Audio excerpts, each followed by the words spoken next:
வணக்கம். இன்றைக்கி நம்ம பார்க்க போகிற சமையல் என்னென்னு பார்த்தீங்கன்னா, ஒரு 4 வகையான ஆரோக்கியமான தோசை ரெசிபி தான் பார்க்க போகிறோம். இது சுகர் லெவலையும் கண்ட்ரோல் பண்ணும், உடல் எடையும் நல்லா கண்ட்ரோல் பண்ணும். ஸோ வாங்க அந்த அருமையான 4 வகையான தோசையும் எப்படி செய்யலாங்கிறத பார்க்கலாம். இது 2 எப்படி செய்யலாங்கிறத பார்க்கலாம். தட்டைப்பயிறு தோசை செய்கிறதுக்கு, அதாவது காராமணின்னு சொல்லுவாங்க. காராமணி தோசை செய்கிறதுக்கு நான் வந்து இந்த கப்பு தான் எடுத்துருக்கேன். ஏதாவது ஒரு பவுல் வந்து எடுத்துக்கோங்க கப்பு. ஸோ இந்த கப்பில் வந்து 1 கப் அளவுக்கு காராமணி, அதாவது தட்டைப்பயிறு. அதே கப்பில் வந்து 1 கப் அளவுக்கு அரிசி. நான் வந்து சாதாரண அரிசிக்கு பதிலாக தூய மல்லி அரிசி எடுத்திருக்கேன். அரிசி இருக்குது பாருங்கள், காட்டியானம், கவுனி அரிசி, அந்த மாதிரி அரிசியில் இதுவும் ஒரு வகையான அரிசி. இது வந்து கொஞ்சம் நம்ம நார்மல் அரிசி மாதிரியே வெள்ளையாக தான் இருக்கும். இப்போ பாருங்கள், நல்லா அரைச்சிட்டு வந்துட்டேன். இப்போ வந்து நல்லா கலந்துக்கலாம். அரைக்கும் போது உப்பும் பெருங்காயமும் போட்டு அரைச்சிக்கோங்க. பாருங்கள், ரொம்பவும் தண்ணியாக இல்லை. இப்போ இது வந்து நல்லா கலந்து விட்டுட்டு நல்லா ஒரு 2 மணி நேரம் புளிக்க விட்டுக்கலாம். உடனே ஊற்றுறதுனாலும் நீங்கள் ஊற்றிக்கலாம். கொஞ்சம் புளிச்சிச்சின்னா டேஸ்ட்டு நல்லாயிருக்கும். ஸோ நைட்டுக்கு வந்து நீங்கள் ரெடி பண்ண போகிறீங்கன்னா ஒரு 5 மணியை போல் கலந்து வச்சுட்டிங்கன்னா ஒரு 7 மணி 7:30க்கு ஊற்றுறதுக்கு கரெக்டாக இருக்கும். இப்போ நல்லா கலந்தாச்சு. இப்போ வந்து புளிக்கட்டும். புளிச்சதுக்கப்புறம் பார்க்கலாம். இப்போ ஒரு கடாய் எடுத்துக்கலாம். இதில் வந்து நல்லெண்ணெய் சேர்த்துக்கலாம். அதில் ஒரு 2 டேபிள் ஸ்பூன் அளவுக்கு நல்லெண்ணெய் விட்டுருக்கேன். எண்ணெய் நல்லா சூடாகவும் நல்லா 1 கப் அளவுக்கு, அதாவது மெஷரிங் கப்பில் 1 கப் அளவுக்கு பூண்டு சேர்த்துக்கலாம். பூண்டு வந்து நல்லா கோல்டன் கலரில் வதங்கணும். இப்போ பாருங்கள், பூண்டு நல்லா அப்படியே செவக்க ஆரம்பிச்சிருச்சு. இந்த ஸ்டேஜில் ஒரு 10லேருந்து 15 சின்ன வெங்காயம் சேர்த்துக்கலாம். இது கூடவே சின்ன நெல்லிக்காய் சைஸுக்கு புளியும் சேர்த்துக்கலாம். அது கூடவே 10 வரமிளகாய் எடுத்திருக்கேன். 10 வரமிளகாய், ஒரு 4 காஷ்மீரி மிளகாய்த்தூள் எடுத்திருக்கேன் கலருக்காக, அதையும் சேர்த்துக்கலாம். இது வெங்காயம்லாம் நல்லா கலர் மாதிரி வதங்கட்டும். இது வெங்காயம் பூண்டு எல்லாம் நல்லா வதங்கிடுச்சு. இப்போ தேவையான அளவுக்கு உப்பு சேர்த்துக்கலாம். உப்பு சேர்த்துட்டு கேஸ் அமர்த்திடலாம். இந்த அளவுக்கு நல்லா வதக்கணும்.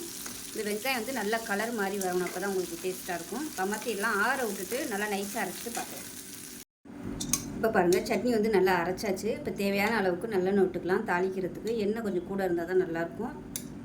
நீங்கள் அதிகமாக எண்ணெய் இருக்குதுன்னு நினச்சிங்கன்னா கம்மியாக கூட நீங்கள் எண்ணெய் விட்டு தாளிச்சிக்கலாம். எண்ணெய் நல்லா சூடாயிருச்சு. ஒரு டீஸ்பூன் கடுகு, 1 டீஸ்பூன் போல் உளுந்து சேர்த்துக்கலாம். கடுகு உளுந்து பொரியுது, கருவேப்பிலை சேர்த்துக்கலாம்.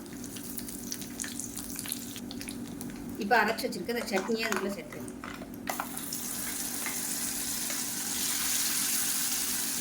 அந்த சூட்லேயே வந்து நல்லா வதக்கி விட்டுக்கோங்க.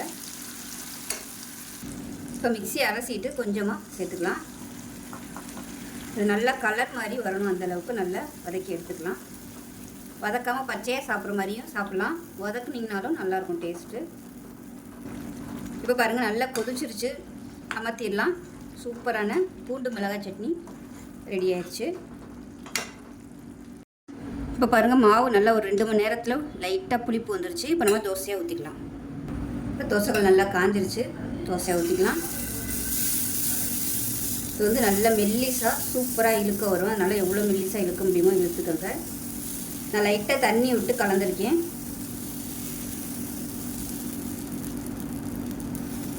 இது மேலாப்பில் எண்ணெய் விடுறதுனாலும் விட்டுக்கலாம்.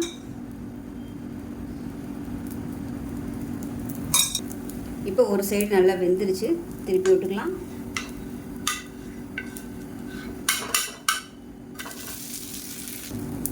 அவ்வளோதான், நமக்கு அருமையான காராமணி தோசை ரெடி ஆயிடுச்சு.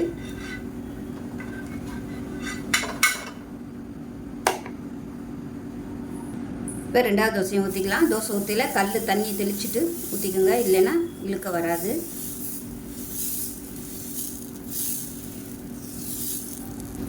இப்போ 2வது ஊற்றின தோசையும் ரெடி ஆயிடுச்சு. இப்போ நமக்கு அருமையான தோசையும் பூண்டு சட்னியும் ரெடி ஆயிடுச்சு. டேஸ்ட் நல்லா அட்டகாசமாக இருக்கும். இது வந்து பருப்பு போட்ட தோசைங்கிறதுனால நான் வந்து எப்பயுமே இந்த மாதிரி கார சட்னி இல்லை பூண்டு சட்னி தான் வச்சு சாப்பிடுவேன். தேங்காய் சட்னியும் வச்சு சாப்பிட்டிங்கன்னா சூப்பராக இருக்கும். சாம்பார் வந்து இதுக்கு வந்து எடுபடாது. மற்றபடி கொத்தமல்லி சட்னி, புதினா சட்னி, இந்த மாதிரி சட்னிகள் வந்து இதுக்கு சூப்பராக இருக்கும். ஸோ ரொம்பவும் ஆரோக்கியமான ஒரு தோசை. டயட்டில் இருக்கவங்க, சுகர் பேஷண்ட்டாக இருக்கிறவங்க தாராளமாக இந்த தோசை வந்து ட்ரை பண்ணலாம். சுகர் லெவல் வந்து ஏறாது. இதில் வந்து உங்களுக்கு ஃபுல் வந்து ப்ரோட்டீன் தான். நம்ம அரிசிக்கு பதிலாக தூய மல்லி அரிசி சேர்த்துருக்கோம். சாதாரண அரிசிக்கு பதிலாக அதுவுமே உங்களுக்கு சுகர் லெவல் வந்து நல்லா கண்ட்ரோல் பண்ணும்.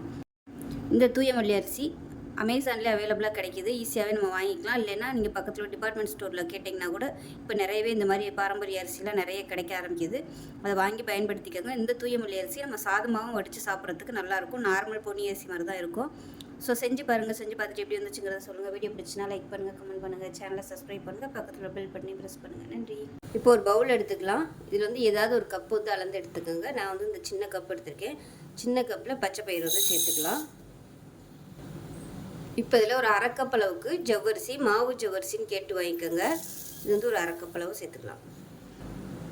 இப்போ இதில் 1/4 கப் அளவுக்கு உளுந்து சேர்த்துக்கலாம். இது எல்லாத்தையும் நல்லா 2-3 தடவை கழுவிட்டு பார்க்கலாம். இப்போ நல்லா கழுவிட்டு வந்துட்டு தண்ணி ஊற்றிட்டு நல்லா ஒரு 3 மணி நேரம் ஊறட்டும். ஊறினதுக்கப்புறம் பார்க்கலாம். இப்போ பாருங்கள் நல்லா ஊறிடுச்சு. இப்போ இது வந்து தண்ணியை வடிச்சிட்டு மிக்ஸி ஜாரில் சேர்த்துக்கலாம். இந்த தண்ணி வந்து வேஸ்ட் பண்ண வேணாம். அரைக்கிறப்ப தேவைப்பட்டால் அந்த தண்ணியை சேர்த்துக்கலாம். இப்போ இதில் 1/4 டீஸ்பூன் போல் மிளகு சேர்த்துக்கலாம். அதே போல் 1/4 டீஸ்பூன் போல் சீரகம் சேர்த்துக்கலாம். கொஞ்சமாக சீரகம் சேர்த்துக்கலாம். இது கூடவே இஞ்சி துண்டு சேர்த்துக்கலாம். இது ஃப்ரிட்ஜில் இருந்தனால கொஞ்சம் அப்படியே காஞ்சி போன மாதிரி இருக்குது. இப்போ இதில் கொஞ்சமாக பெருங்காயத்தூள் சேர்த்துக்கலாம். இதில் காரம் வந்து நான் சேர்க்கலை. விருப்பம் இருந்தால் நீங்கள் பச்சை மிளகா 2 சேர்த்துக்கோங்க. இப்போ இதை வந்து ஃபஸ்ட்டு தண்ணி இல்லாமல் அரைச்சிட்டு தேவைப்பட்டுச்சுன்னா நம்ம ஊற வச்சுருந்த தண்ணியை கொஞ்சம் கொஞ்சமாக அரைச்சிட்டு பார்க்கலாம். நல்லா நைஸாக அரைச்சிக்கணும். இப்போ பாருங்கள் நல்லா நைஸாக அரைச்சாச்சு. இதை ஒரு பவுலில் சேர்த்துக்கலாம். இப்போ மிக்ஸியை அலசிட்டு கொஞ்சமாக தண்ணி சேர்த்துக்கலாம். இப்போ அதுக்கு தேவையான அளவு உப்பு சேர்த்துக்கலாம். அரைக்கும்போது நான் உப்பு சேர்க்கலை. நீங்கள் அரைக்கையிலே உப்பு சேர்த்துக்கோங்க. இப்போ நல்லா கலந்துட்டு நல்லா 2 மணி நேரம் புளிக்க விட்டுக்கலாம். குறைஞ்சது 2 மணி நேரம், 1 மணி நேரம் இல்லை 2 மணி நேரம் விட்டுக்கோங்க. புளிப்பு டேஸ்ட் இருந்துச்சுன்னா நல்லாயிருக்கும். ஃப்ரெஷ்ஷாக நீங்கள் உடனே ஊற்றுறதுனாலும் ஊற்றலாம். ஒரு 10 நிமிஷம் மட்டும் விட்டுட்டு கூட நீங்கள் ஊற்றிக்கலாம். ஆனால் அது ஒரு டேஸ்ட்டாக இருக்கும். கொஞ்சம் நல்லா 2 மணி நேரம் புளிக்க விட்டிங்கன்னா அது ஒரு டேஸ்ட்டாக இருக்கும்.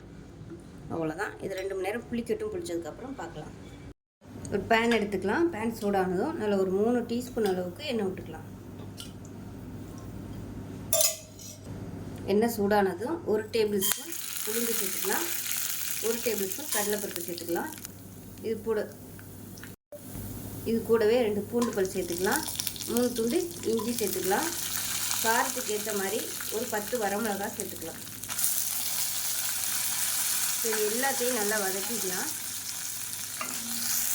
இப்போ இதில் 10லேருந்து 15 சின்ன வெங்காயம் சேர்த்துக்கலாம்.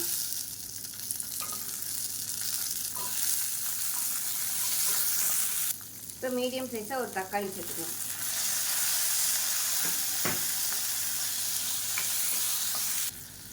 தக்காளி வெங்காயம் வதங்குறதுக்கு உப்பு சேர்த்துக்கலாம். ஒரு 1/2 டேபிள் ஸ்பூன் அளவுக்கு.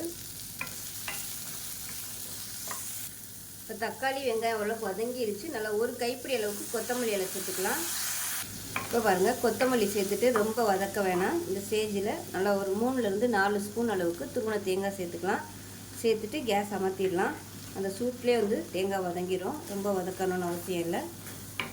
இது நல்லா ஆறட்டும். ஆற விட்டு நல்லா நைஸாக அரைச்சிட்டு பார்க்கலாம். இப்போ பாருங்கள் சட்னி அரைச்சி கடுகு உளுந்து பெருங்காயம் போட்டு தாளிச்சிட்டேன். தனியாக இருக்கட்டும். இப்போ பாருங்கள் மாவு நல்லா 2 மணி நேரம் புளிச்சிருச்சு. நல்லா லைட்டாக பபிள்ஸ்லாம் வர ஆரம்பிச்சிருச்சு. நம்ம தோசைக்கல்ல காய வச்சு தோசையை ஊற்ற ஆரம்பிச்சிடலாம். இப்போ தோசைக்கல் நல்லா சூடாயிருச்சு. தண்ணி தெளித்து சூடு குறைச்சிட்டு தோசையை ஊற்றிக்கோங்க. இல்லைன்னா உங்களுக்கு மெல்லிசாக இழுக்க வராது. எவ்வளோ தூரம் மெல்லிசாக இழுக்க முடியுமோ அந்தளவுக்கு நல்ல மெல்லிசான தோசையாக இழுத்துக்கலாம். அது மேலாப்பில் எண்ணெய் விட்டுக்கலாம்.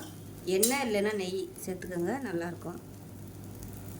இப்போ தோசை ரெடி ஆயிடுச்சு. திருப்பி விட்டுக்கலாம். இப்போ தோசை நமக்கு அருமையாக ரெடி ஆயிடுச்சு. பாருங்கள் எந்த அளவுக்கு நல்லா மொறு மொறுன்னு கிறிஸ்பியாக இருக்குன்னு. இப்போ இதே மாதிரியே மிச்சம் இருக்கிற மாவையும் ஊற்றிக்கலாம்.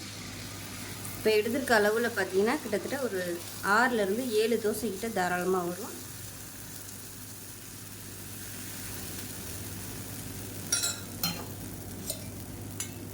காலையில் எப்பயும் போல் தோசை இட்லி பண்ணாமல் இது மாதிரி ஹெல்த்தியாக செஞ்சு கொடுங்க. நல்லா ஆரோக்கியமாகவும் இருக்கும். டயபெட்டிக்காக இருக்கிறவங்க தாராளமாக அந்த தோசை வந்து காலையில் ரெகுலராக எடுத்துக்கலாம். ஏற்கனவே வந்து நிறைய டயபெட்டிக் ரெசிபி வந்து நான் தோசை எல்லாம் போட்டிருக்கேன். ஸோ அந்த வீடியோவையும் பாருங்கள். இப்போ பாருங்கள் அருமையான பச்சை பயிறு உளுந்து தோசை ரெடி ஆயிடுச்சு. அதுக்கு சூப்பரான மணக்க கொத்தமல்லி சட்னி ரெடி பண்ணிட்டோம். ஸோ இது மாதிரி செஞ்சு பாருங்கள், நல்லா ஆரோக்கியமாக இருக்கும். ஸோ இந்த வீடியோ பிடிச்சினா லைக் பண்ணுங்கள், கமெண்ட் பண்ணுங்கள், சேனலை சப்ஸ்கிரைப் பண்ணுங்கள், பக்கத்தில் உள்ள பெல் பட்டனையும் ப்ரெஸ் பண்ணுங்கள். நன்றி. பவுல் எடுத்துக்கலாம். இதில் வந்து 8 சாதாரண வரமிளகாய் எடுத்திருக்கேன். அதே அளவுக்கு ஒரு 8 காஷ்மீரி மிளகாய் வத்தல் எடுத்திருக்கேன். இப்போ இதில் பார்த்தீங்கன்னா சுடுதண்ணி நல்லா கொதிக்கிற அளவுக்கு இருக்குது. இதை வந்து இதில் ஊற்றிக்கலாம். இது வந்து ஒரு அரை மணி நேரம் ஊறட்டும். அரை மணி நேரம் ஊறினதுக்கப்புறம் பார்க்கலாம்.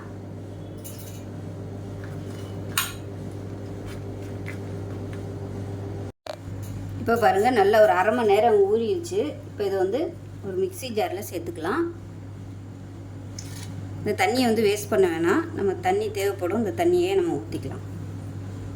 இப்போ இதில் கொஞ்சமாக கருவேப்பிலை சேர்த்துக்கலாம். இது கூடவே சின்ன துண்டாக புளி சேர்த்துக்கலாம்.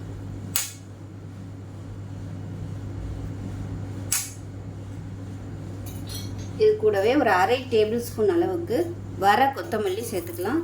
அதே மாதிரி அரை டேபிள் ஸ்பூன் சீரகம் சேர்த்துக்கலாம். கொஞ்சமாக உப்பு சேர்த்துக்கலாம். இது கூடவே ஒரு 3 பல் பூண்டு சேர்த்துக்கலாம். இப்போ இது கூடவே நல்லா ஒரு டேபிள் ஸ்பூன் அளவுக்கு பொட்டுக்கடலை சேர்த்துக்கலாம். இப்போ நம்ம ஊற வச்ச தண்ணி கொஞ்சமாக சேர்த்துட்டு நல்லா நைஸாக அரைச்சிக்கலாம். இப்போ பாருங்கள், நல்லா நைஸாக அரைச்சாச்சு. இப்போ ஒரு பேன் எடுத்துக்கலாம். இதில் கொஞ்சமாக நல்லெண்ணெய் சேர்த்துக்கலாம். இப்போ எண்ணெய் நல்லா காஞ்சிருச்சு. நம்ம அரைச்சி வச்சுருக்க சட்னியை வந்து இதில் சேர்த்துக்கலாம். இது வந்து பச்சையாகவே அப்படியே நம்ம தோசையில் தடவி சாப்பிட்லாம். ஒரு சிலருக்கு அந்த பச்சை வாசனை வந்து பிடிக்காது. ஸோ அதுக்காக எண்ணெயில் வந்து வதக்கி எடுத்துக்கலாம். இப்போ வந்து மிக்ஸி அலசிட்டு கொஞ்சமாக தண்ணி ஊற்றிருக்கேன். இது வந்து கொஞ்சம் அப்படியே நல்லா கெட்டியாக வரட்டும். உப்பு பத்தலைன்னா உப்பு சேர்த்துக்கலாம். இப்போ பார்த்திங்கன்னா சட்னி நல்லா சூப்பராக ரெடி ஆயிடுச்சு. அமர்த்தியெல்லாம் நல்லா கெட்டியாக வந்துடுச்சு.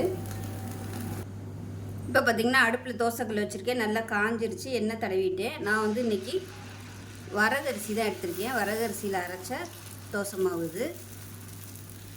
நீங்கள் வந்து சாதாரண தோசையிலையும் இது வந்து ட்ரை பண்ணலாம். இது வந்து வரகு, தூய மல்லி அரிசி, கடலைப்பருப்பு, துவரம்பருப்பு எல்லாம் போட்டு அரைச்ச மாவு இது. இது கொஞ்சம் வேகட்டும். இப்போ இது மேலே எண்ணெய் விட்டுக்கலாம். இப்போ பார்த்திங்கன்னா மாவு ஓரளவுக்கு வேக ஆரம்பிச்சிருச்சு. இப்போ நம்ம அரைச்சி வச்சுருக்க அந்த சட்னி வந்து இதில் சேர்த்துக்கலாம். ஒரு 2 ஸ்பூன் அளவுக்கு சேர்த்துருக்கேன். சேர்த்துட்டு இதை வந்து ஸ்ப்ரெட் பண்ணி விட்டுக்கலாம். மாவு வேகாமல் இருந்துச்சுன்னா சட்னி வந்து ஸ்ப்ரெட் பண்ண முடியாது. ஸோ உங்களுக்கு எவ்வளோ காரம் தேவையோ அதுக்கு தகுந்த மாதிரி சட்னி வந்து நீங்கள் சேர்த்துக்கோங்க. காரம் அதிகமாக பிடிக்கும்னா நீங்கள் அதிகமாக கூட சேர்த்துக்கலாம். இப்போ நான் இதுக்கு மேலே ஒரு முட்டை வந்து உடச்சி ஊற்ற போகிறேன். சூப்பராக இருக்கும் அந்த காரத்துக்கும் அந்த முட்டைக்கும்.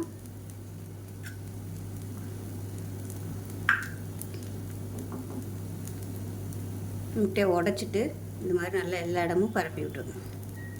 அடுப்பு வந்து இப்போ நல்லா குறைச்சி வச்சுக்கலாம்.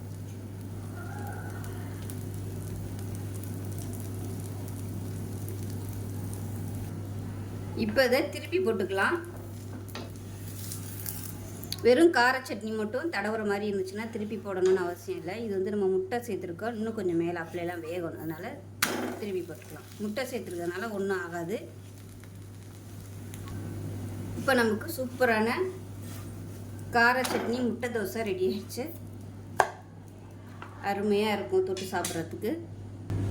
இப்போ நமக்கு காரசாரமான கார சட்னியும் முட்டை தோசையும் ரெடி ஆயிடுச்சு. ஸோ இதே மாதிரி நீங்களும் செஞ்சு பாருங்கள். டேஸ்ட் நல்லா அட்டகாசமாக இருக்கும். ஸோ இந்த வீடியோ பிடிச்சிச்சுன்னா லைக் பண்ணுங்கள், கமெண்ட் பண்ணுங்கள், சேனலை சப்ஸ்கிரைப் பண்ணுங்கள், பக்கத்தில் உள்ள பெல் பட்டனை ப்ரெஸ் பண்ணுங்கள். நன்றி. இப்போ ஒரு பவுல் எடுத்துக்கலாம். இதில் வந்து ஏதாவது ஒரு கப்பு வந்து மெஷரிங் பண்ணிக்கோங்க. நான் வந்து இந்த டம்ளர் எடுத்திருக்கேன். இந்த டம்ளரில் 2 டம்ளருக்கு வரகரிசி சேர்த்துக்கலாம்.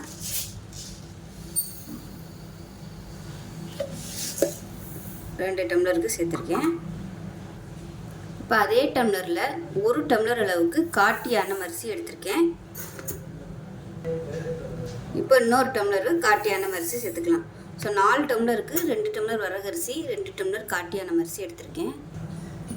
இப்போ அதே கப்பில் 3/4 கப் அளவுக்கு உளுந்து சேர்த்துக்கலாம். இப்போ இதில் ஒரு அரை டேபிள் ஸ்பூன் அளவுக்கு வெந்தயம் சேர்த்துக்கலாம். இப்போ இது எல்லாத்தையுமே நல்லா 2-3 தடவை கழுவணும். கழுவிட்டு நல்லா ஒரு 5 மணி நேரம் ஊற வச்சுட்டு பார்க்கலாம்.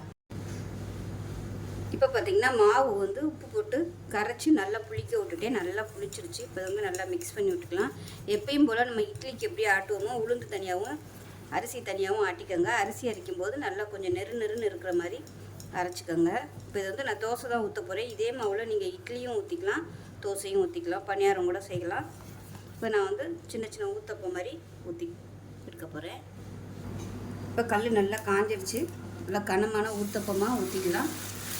நீங்கள் மெல்லிசான தோசை ஊற்றுறதுனாலும் சூப்பராக வரும். நான் வந்து இன்றைக்கி கொஞ்சம் கனமாக தான் ஊற்றுறேன்.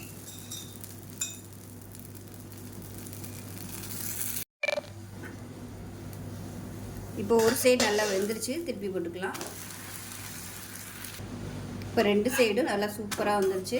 பாருங்கள், பார்க்கவே நல்லா அருமையாக இருக்குது. எவ்வளோ ஹெல்த்தியான தோசை பாருங்கள். இப்போ இதே மாதிரி எல்லாத்தையும் ஊற்றி எடுத்துகிட்டு பார்க்கலாம். இப்போ பாருங்கள், அருமையான தோசை ரெடி ஆயிடுச்சு. அதுக்கு சூப்பரான சட்னி ரெடி ஆயிடுச்சு. இது வந்து ரெகுலராக அந்த மாதிரி தோசை எடுத்துகிட்டு வந்திங்கன்னா உங்களுக்கு சுகர் லெவல் நல்ல கண்ட்ரோலுக்கு வரும். நல்லா உடம்பு வந்து நல்லா ஸ்ட்ரென்த்தாகவும் இருக்கும், நல்லா ஆரோக்கியமாகவும் இருக்கும். ஸோ இந்த வீடியோ பிடிச்சிச்சுன்னா லைக் பண்ணுங்கள், கமெண்ட் பண்ணுங்கள், சேனலை சப்ஸ்கிரைப் பண்ணுங்கள், பக்கத்தில் உள்ள பெல் பட்டனை ப்ரெஸ் பண்ணுங்கள். நன்றி.